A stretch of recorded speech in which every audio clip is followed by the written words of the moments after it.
natin sa mental health programs at saka community intervention. Kasi ang droga, hindi lang po sa mga matatanda lang, pati bata. Pati nga elementary, kasama na eh. Paano? Naging career yung mga bata sa eskwelahan. So, tayo nag-saturate sa every barangay. Yun ang dahilan kung bakit. Sabi ni Joseph Panosila, maganda pala yung ginagawa nyo. So, pasok niya sa bida. Eh, sabi ko, sir, yung sa inyo, bida, tapos picture na kayo, bida. Sa amin talaga, binibida namin ang bida. Kaya sabi niya, sige, kung gano'n, huwag kayong kumilos sa Quezon City lang. Ako yung nasa Barangay Affairs Committee, sa Barangay Affairs, kasi si Joseph, undersecretary siya ng Barangay Affairs. Sabi niya, lahat ng barangay sa Pilipinas, ika. That is why we are announcing na kailangan natin sa bawat barangay yung mga facilitators. Unfortunately, ang mga tao, kasi meron kami membership. Actually, 500 ang membership namin sa pag-join sa claim. Wala naman tayong yung sinasabi ni Sir kanina, na pagka nagtayo ng kooperatiba, libre knows na we are moving. We cannot move without seed capital. So meron kami ng membership sa claim, 500. At dahil sa mga indifference, yung mga tao gusto libre, gusto nga lang, tanggap lang, sinisira pa kasi bakit daw mayroong money involved. Sige, sino ba pupunta sa labas ng bahay na walang money involved? Tingnan natin kung makabili kayo. Ganyan ang mindset ng tao ngayon, masyadong invested. Ang gusto nila, bibigyan sila ng servisyo, mangalang sila. Kaya doon sila sa 4Ps. Anong ginagawa ng 4Ps? Papilahin ka doon na ilang oras, pagkatanggap, Triple A yan ubos Pastor pera, name yan. pipila na lang ulit, papapila, tapos pagka hindi naman isama sa pila, magagalit pa. So ganyan ngayon ang mindset ng Pilipino. Dito sa atin sa claim, tinuturuan natin sila. Ini-educate natin. Ang tingin ng tao sa atin, pagka nagpa-member tayo, tapos may membership fee, ang tingin sa atin, giver tayo. Pero hindi na alam sila yung as giver because they don't want to participate. They just want to receive.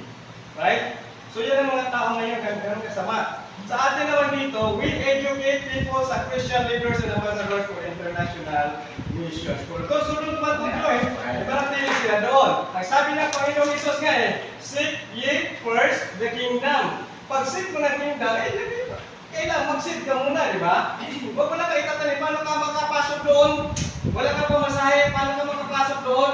So hindi rin. Mga tao kasi ngayon, rich become richer, poor becomes poorer. Bakit? Kasi gusto nilang manatili na nagpapalimos. Gusto nila, ayaw nilang maglabas ng sarili investment. Ang gusto nila, sila lang ang bibigyan.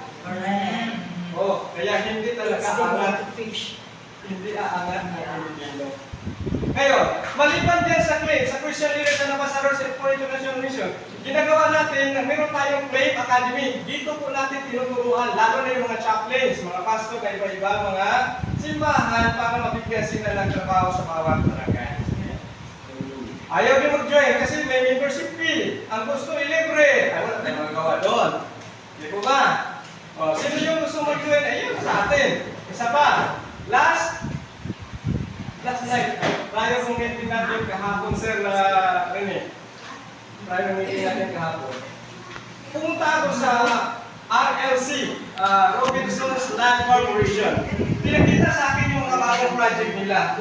Sabi niya, Sir, sino patitirahin mo sa mga napipili mo mga unit sa ibang mga building? Sabi ko, baka mahihirap. Sabi niya, paano? Yung mga medyo lang yung nakakuha sa mga units dito. This time, hindi na po, mga mahihirap ang ating ilagay dyan. Dito ay, may programa ginagawa ang claim. Membership is only 2,500. Kaya na, pag-usapan namin habang nagtatakbo yung kotse kahapon, yung fund day para sa foundation, pinupursige natin yan kasi doon tayo kukuha ng pera para sa mga mahihirap. Right? Kaya ni Sir yan. Ito yung master natin. So, in that case, matapang ang claim na gumagawa ng hakbang na magpapahay tayo para sa mga mahihirap. At talagyan natin ng lahat ng mga punto ng Robinsons na mga mahihirap ngayon. Joining fee is only 2,500. At ang monthly na sisingilin natin is 500. Bawat unit, pinakamababa is 1.5 million, 25,000 monthly. May gagawin na claim. Bago mag-occupy, parintahan natin yan. That's 60,000 ang monthly. Pagka foreigner natin parintahin. So, ang babayaran ng member is only 500 monthly. Mapunta na sa kanila pagkatapos mabayaran natin yan. Ang magbabayad ng claim. Ay, contribution na po ng month member is only 500 monthly. Depende yan sa kung gaano kalaki ang babayaran. Kahaba yung taon. Pero pagka na-sustain natin ang ating funding at nagkakuha tayo ng magre-rate sa unit, bago mag-turnover sa inyo yan, tapos na ang bayan. Okay po. So yung mga program na ginagawa natin, lahat ng Robinsons sa program natin. Wow, sir. Lahat pala ng Robinsons, pwede nyo lagyan ng tao. Yes.